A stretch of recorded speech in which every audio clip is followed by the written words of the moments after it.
Alright guys, so we're a day out from QMP basically. We got 2 weeks left in the season, the last 2 rounds, but we got it together, we've got a race bike. So essentially started the season with 2 bikes. This bike actually did a crank early on. So as we rebuilt it up, we decided, I spoke to Dan at MXRP and I said, hey, let's build it as a race bike. Everything I've learnt through the season, I can put into this bike and tell him how to build it, what I want out of the bike. So that's what we've done. Obviously there's only 2 rounds to go, so it's not ideal timing, but I'm pumped. The thing looks awesome. I think it's gonna be cool. So today we're here at Pimpama. It's gonna be the first ride on the bike. It's pretty dry, hard packed, slippery track, but it's gonna give me a good feel, I guess, of how the power is, everything like that. And everything we piece together, just how it translates on the track. So yeah, we're pretty well gonna run through all the parts today, shows what we put on, why I use it, and then we'll hit the track and see how it translates. All right, so gonna start with the cosmetics and all the little individual parts that help get me comfortable. So starters, backyard design allows us to mix up our designs throughout the year. This is my personal favorite. I don't like just sticking with the standard Honda red. I like to mix it up. So we've gone the white front to black back end. I just think it looks epic basically. I run a backyard design gripper seat cover. Essentially that's just a gripper seat. Since being on the 450, I've found it's almost essential to have a gripper seat. If this thing gets some traction out of the corner, you just slide all the way to the back. So run that for a seat, just standard seat foam, standard everything there. Don't change the heights or anything like that. I guess I'm pretty normal, just pretty used to being on a standard bike. Go up to the bar area. So I just swapped actually. I was on a rental 999 twin wall and I just took off the crossbar to allow my Pitbull to sit on there. So I've just gone the equivalent in the fat bar, which is the rental 821, so McGrath bend basically. The only thing I've done to customize them is they're a little bit long, a little bit wide to start with, so I've chopped about 10 mil off the bars to just make them a little bit more comfortable. I'm only fairly short, helps me just to get those elbows up. I find if I'm wide, I get that elbow tuck. So bring that in a little bit. On the bars, we got koala grips. So I've run koala grips since I think I was around 14 years old. I just love the things. They're thin, they're super soft. So I don't know, maybe I've just got soft hands or whatever, but it feels awesome. So yeah, that's what I do there. On my controls, so on the bars, it's probably a little bit Jet and Hunter inspired, just copying those boys, but I'll bring them in sort of as far as they'll go on the bars so that I've got the most leverage as possible. So my controls are all the way towards the center of the bar, so that way I can get sort of the end of the levers. Moving on from there, so a bit more comfort stuff.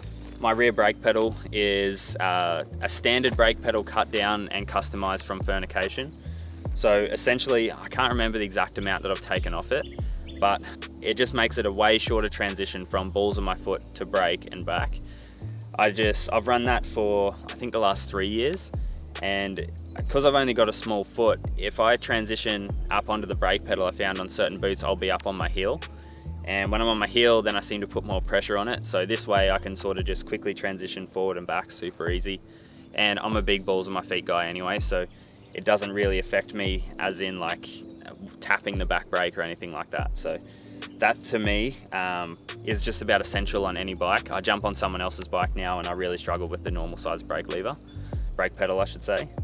Also in behind the rear brake pedal, so I've got this little protector, Joel from MXRP, I always forget his company name, Tech 3D something, we'll put it on the screen.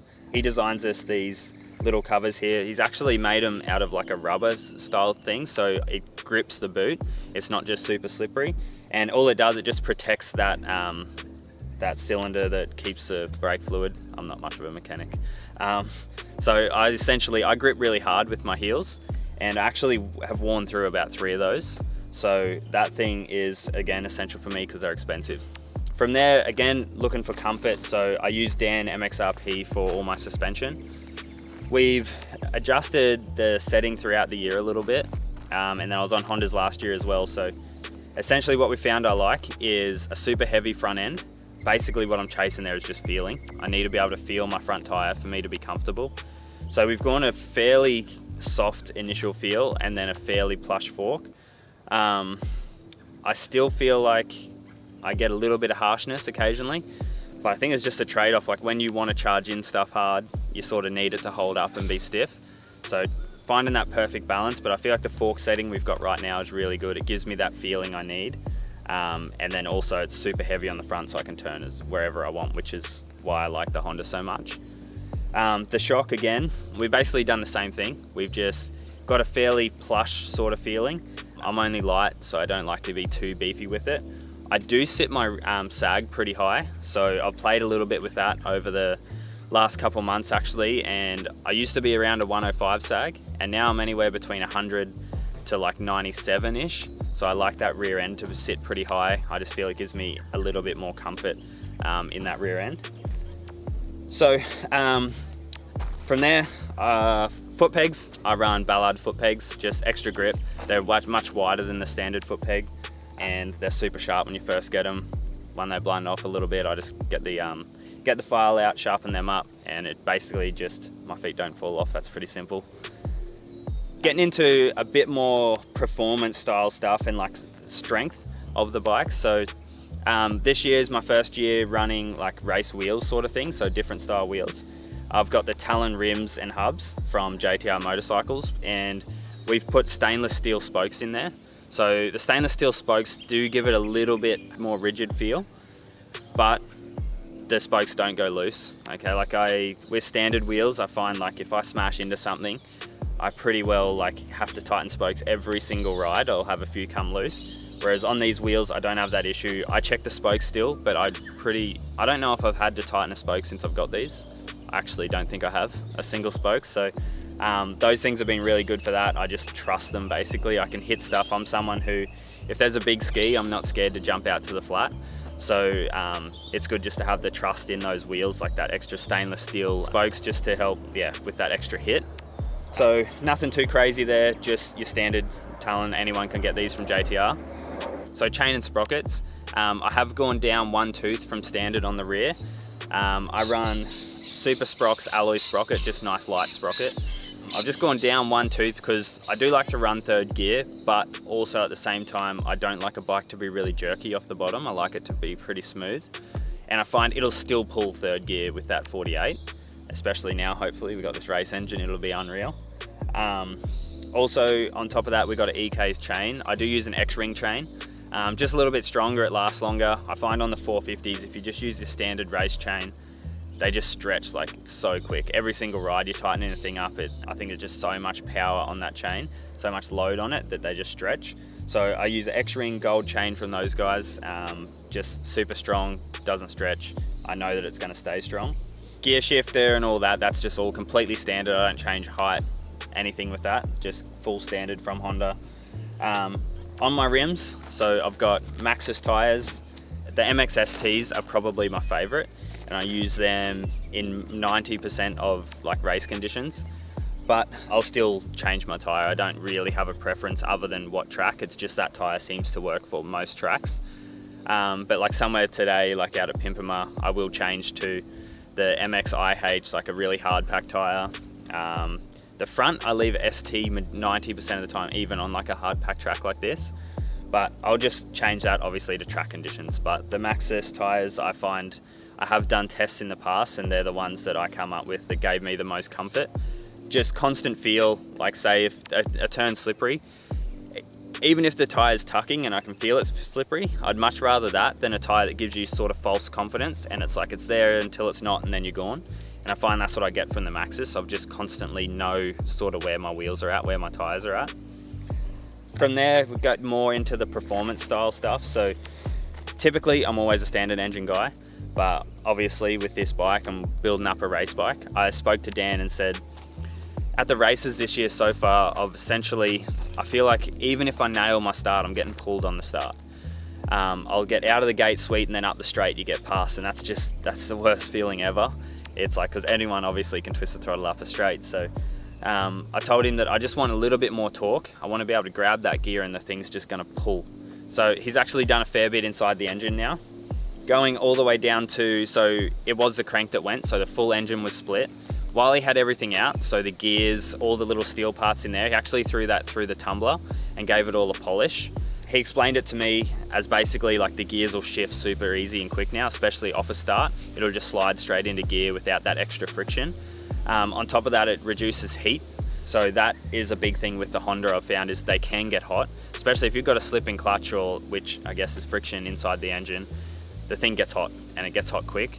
So that's going to be a massive benefit. I've never had that before, so I'm super interested to see if I can actually feel the difference in the gears and stuff.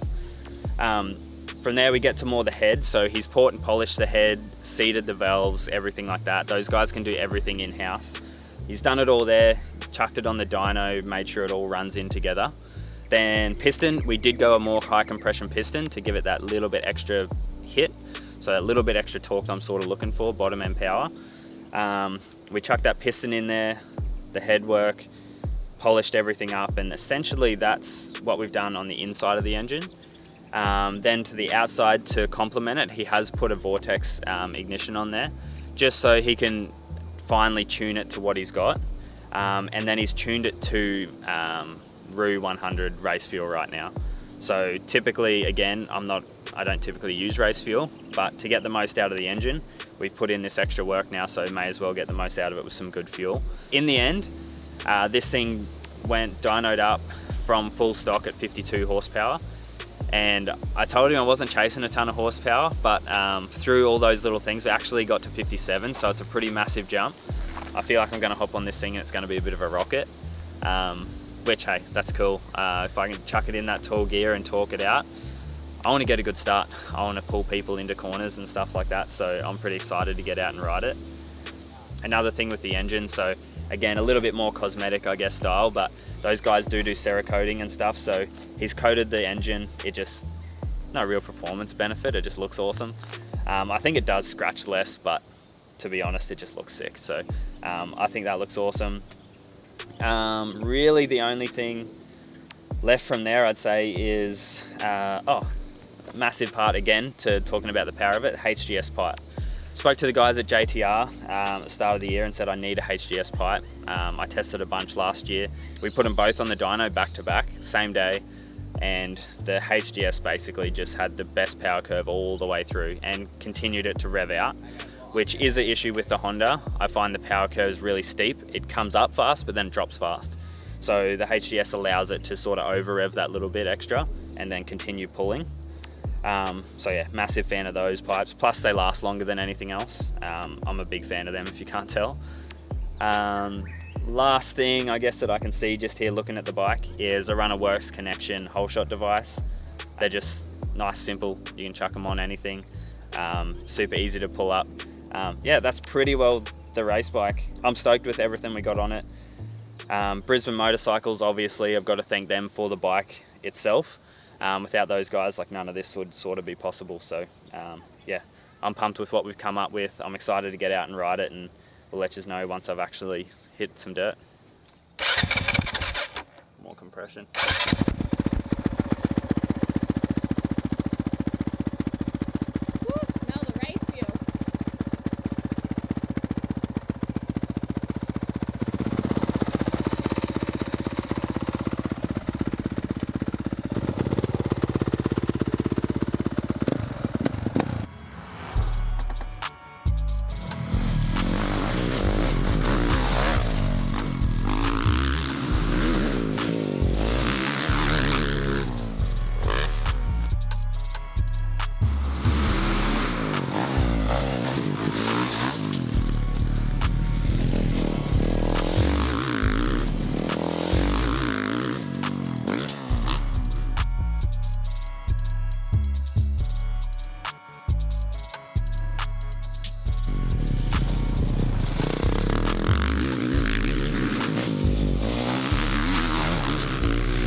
So first riding the race bike done, very initial. As soon as I jumped on the track, just the responsiveness of the throttle was the biggest thing I noticed.